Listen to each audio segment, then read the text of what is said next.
Hello guys, this is the TheFTPdude, and welcome again for another video in Epic 7. Today is gonna be the last element tier list, the fire one, and last time I said the water one was probably the worst one, but looking at this is probably even worse, and I've been optimistic about some of these units, so this is gonna be a PvP tier list, and I'm gonna give you my thoughts about what units are must pull, in my opinion, based on your states in the game, so if you're a free-to-play, beginner, or late-game player, and yeah.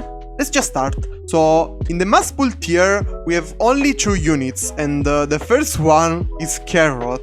This hero just terrorized the meta from the buffs, and she's one of the most broken units in the meta. Now, she has fallen off just a little bit, because if you pick her too early in the RTA, they're just gonna punish you with Rem, and Rem is super strong against Carrot, because she have lifesteal, she does insane damage, and she punish AoEs. So Rem is super strong against Carrot, but she's super strong against anything else. And she's a 3-star unit, by the way, so you have no reason not pulling and investing on this hero, because you don't even have to spend Mola in her. The second one is gonna be Politis, and this hero is super strong now, and is gonna be even stronger in 3 weeks, because this hero is strong now in Cleave and even against Cleaves, and it's gonna be even super strong against Angelica once she came out, and she's probably gonna be one of the only answers to that hero. So if she come back in the game, you should consider pull for this unit, because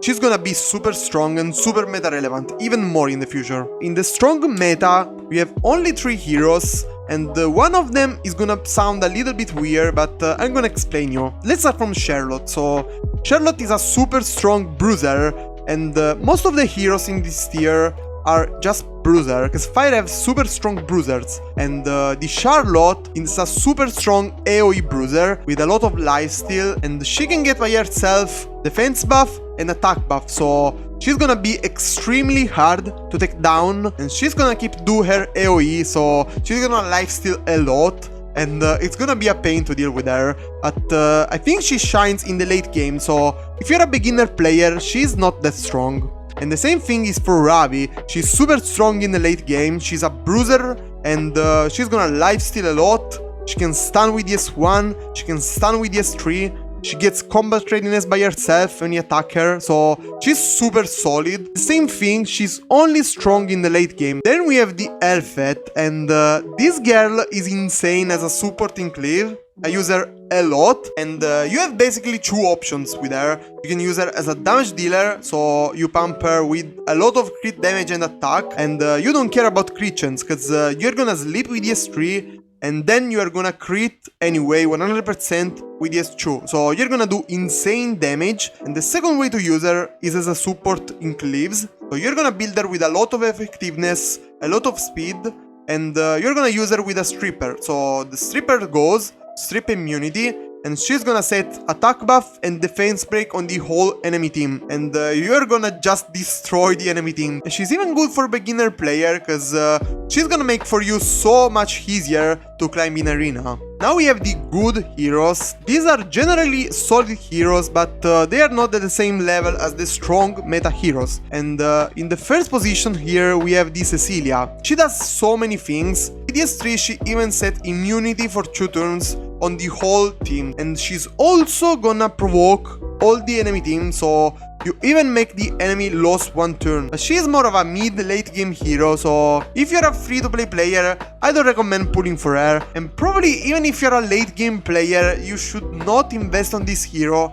You have better options as Knights. And another option as Nightfire is the Ras. It's the main protagonist of the game, and there are a lot of combos which are insane with him, with things like Lendi or even Spectre Tenebria, even better. And it's a 3-star hero, so yeah, you should invest on this guy. Then we have the Holiday Yuvin. She's so cool as a character, and now she's even better after the buffs, but she's kind of a niche character. She kind of counters things like Bazaar, but other than that, you're probably not gonna use her, so I don't recommend pulling for her unless you like the design. Another Fire Knight is the Lilias, and she's a super solid knight. For a long time, she's been called as an ML5 because she's super strong with this kit, but she's fallen off quite a bit, and I don't really recommend pulling and investing on this girl. Then we have Charon. he falls off so much. His best build now is on counter set with immunity, but now he needs to have the immunity on, otherwise he's just gonna get controlled.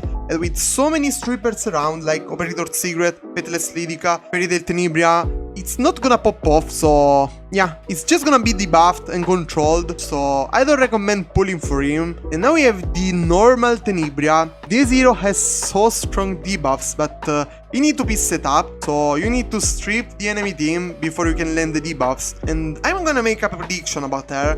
She's gonna be even stronger in the future, cause when we get out the Angelica again, you cannot stun her, but you can sleep her. But yeah, we will see about that. Then we have the Kawarik. He's gonna get a buff soon, but for now he's a decent initiator and is more of a late game hero, so I don't recommend pulling for this guy if you're a beginner. Then we have the Situational Heroes, and these are heroes that you're gonna use in some situations, but they are not the best in every other situation. So we have the Ilina in the first position, and this girl is so cool. She's so badass looking, but with her keys she's only gonna be good in some situations, so I don't recommend pulling for her at all. Then we have the Shuri. He's a super strong speed imprint, 14 speed.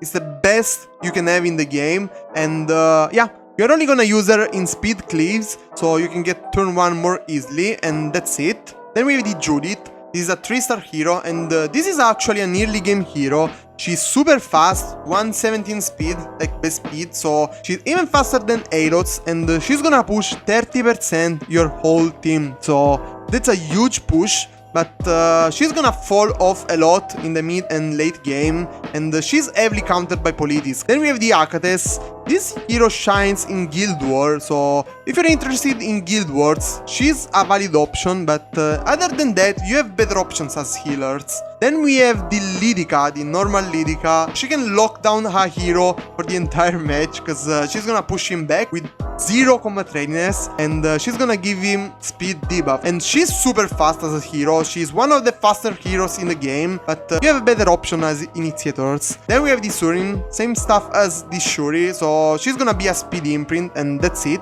Chaos Inquisitor. This guy is weird. He can counter attack if you attack another hero, and there is one combo which is with the Troublemaker Crozet, in which you cannot attack him, otherwise you're just gonna proc the Troublemaker Crozet, and if you attack anything else, you're gonna proc this guy. So that's a kind of fun combo, and yeah, that's the only use for him. Then we have the Maya. If you have immunity on, it's gonna be useless, so I don't recommend investing on her. Sermia. She's a super strong single target nuker, and she shines in Guild Wars with things like Oxlot, but other than that, you are not gonna use her. Melissa. She's a counter to things like Riolet, but you have better options as counters. Tamarin. She's the most broken hero in PvE. She's a must pull for beginner player or late game players, but you're gonna only use her in PvE. Then we have the Soul, a collaboration hero and a free hero. I don't recommend investing on him, because it's not worth it.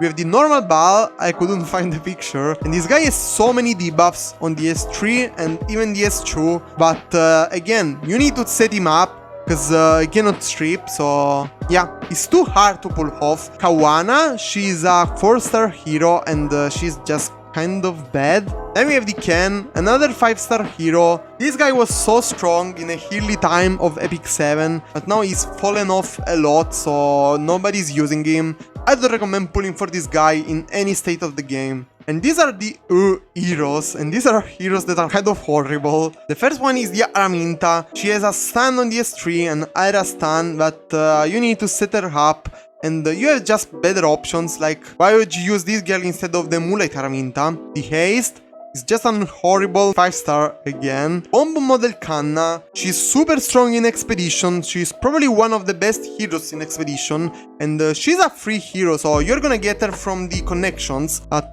you are never gonna use her in PvP. Corvus. This guy used to be insane, but they nerf him out and is unusable now. Tsunayite. She's just bad. Dingo, again, is just horrible. Mascot Hazel. You have way better options as healers. Cerilla, just a bad hero. She does nothing good, and that's it. Kawazu, again, is just a bad hero. Mercedes is gonna get a buff really soon, but I think she's just gonna stay as bad as she is now. Nieria, she's just a speed imprint. Other than that, she does nothing. Good Mother, I don't even know what this girl does, but she's bad. Same thing here, and Nemunas used to be kind of decent in the Abyss, she's just bad in anything else. Okay, so that was it for today's video, guys. Thank you so much for watching, and we're close to the 500 subs, so if you like the video, consider subscribing and leaving a like, and yeah, I'll see you on the next one. Bye bye!